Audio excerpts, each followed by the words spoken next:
ang Pangulo ng Republika ng Pilipinas, His Excellency Ferdinand R. Marcos Jr.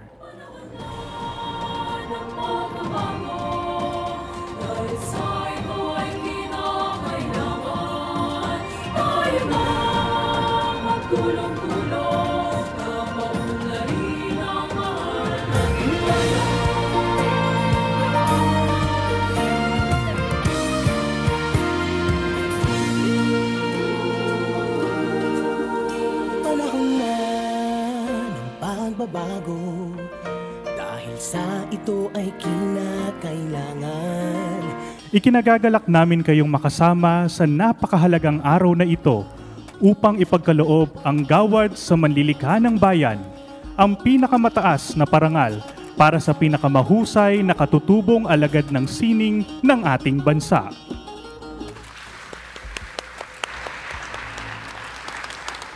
Thank you to our NCCA Chairman, Chairman Victorino Manalo. Please be seated. Tourism Secretary, Secretary Cristina Frasco, Manila Mayor Hani Lacuna, local chief executives who are here with us today to support their constituents. Andito si Bana, the Bana Mayor from Ilocos Norte, Crislin Abadilla, Caraga Municipality Mayor Ronnie Osnan, at ang pinakamahalaga na ating kasama rito ngayong araw na ito ay ang mga awardee ng gawad sa manlilikha ng bayan. Fellow workers in government, distinguished guests, ladies and gentlemen, magandang hapon po sa inyo lahat. Ang ating pagkakakilanlan bilang Pilipino ay hinubog ng mayamang kultura at tradisyong minana natin sa ating mga ninuno. Kayamanang ating iniingatan at ipapasa sa susunod na mga henerasyon. As the world adapts to the pace of modern times, where fleeting trends often eclipse the wisdom of the past, the Philippines stands proud as a haven of timeless traditions, preserved, kept alive by the devoted stewards of our cultural bearers. I consider it an honor to be in a room with our esteemed gawad ng Manlilikha ng Bayan awardees, for they are the living embodiments of our national heritage and pillars of our cultural identity. Kasama ng pagkilala sa ating mga katutubong manlilikha, binibigyang pugay din natin ang walang kapantay nilang kontribusyon sa atin pagkakakilanlan. Hailing from the mountains of northern Luzon to the southern islands of Mindanao, our awardees are carriers of tradition, oral tradition, artisans of age-old crafts, guardians of indigenous knowledge. They have withstood the test of time with purpose, providing that culture, when deeply rooted and consciously preserved, can never be erased. The issuance of Proclamation Number 427 in 2023 affirms the state's commitment to honor and to support our cultural masters whose lives are dedicated to the enrichment of our cultural spirit. So today, with deep gratitude and profound admiration, we extend our sincerest congratulations to the 9 2023 Gamama awardees.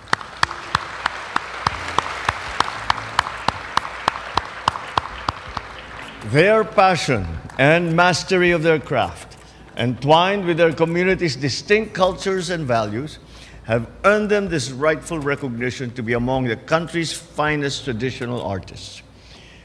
For their profound oral tradition and chanting, we honor Miss Adelita Bagcal of Ilocos Norte and Miss Rosie Sula of South Cotabato.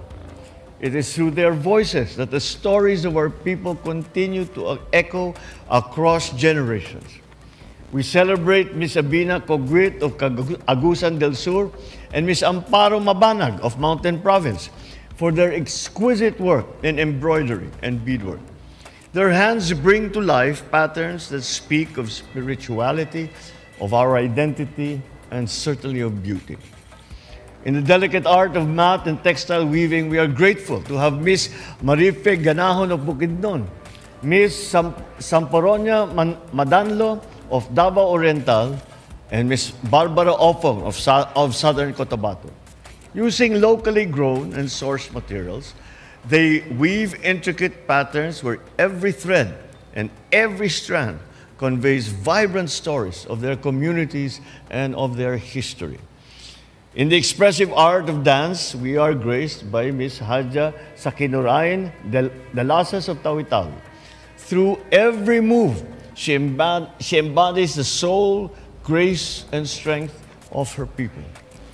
And for the enduring art of brass casting, we recognize Mr. Bundus Farah of South Cotabato. His work reminds us that with fire, metal, and patience, he molds more than just mere objects. He forges a continuing cultural identity. Ladies and gentlemen, our awardees serve as a guiding light towards a future where tradition and progress must coexist. May today's ceremony serve as a powerful reminder of our collective duty to protect, preserve, and to pass on the cultural treasures entrusted to us. Sa ating mga manlilikha ng bayan, maraming salamat po sa pagtuturo ng kahalagahan ng ating katutubong kultura. Sa gitna ng makabagong mundo, kayo ang tinig ng ating pinagmulan. Be assured that this administration, through the National Commission for Culture and the Arts, will continue to champion traditional arts, indigenous knowledge, and cultural sustainability. Kasabay ng pangakong ito ay panawagan ko sa lahat ng Pilipino, lalong-lalo na sa ating mga kabataan. Kilalanin natin at ipagmalaki natin ang sariling atin. Support the continuation of the priceless legacies that have been passed on to us by our cultural masters. It is our civic duty to keep these traditions alive. For within them lie our voice, our strength, and the very essence of our identity. Isabuhay natin ang pagiging bagong Pilipino na may disiplina, mahusay, at mahal ang inang bayan. Muli, isang taus-pusong pagpupugay sa ating mga manlilikha ng bayan. Maraming salamat. Mabuhay ang kulturang Pilipino. Mabuhay ang bagong Pilipinas. Maraming salamat po, mahal na Pangulo. Inaanyayahan po natin ang ating mahal na Pangulo para sa photo opportunity. Tinatawagan po natin ang lahat ng manlilikha ng bayan na magtungo sa entablado. Hinihiling po ang NCCA Board of Commissioners na humanda.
Maraming salamat po.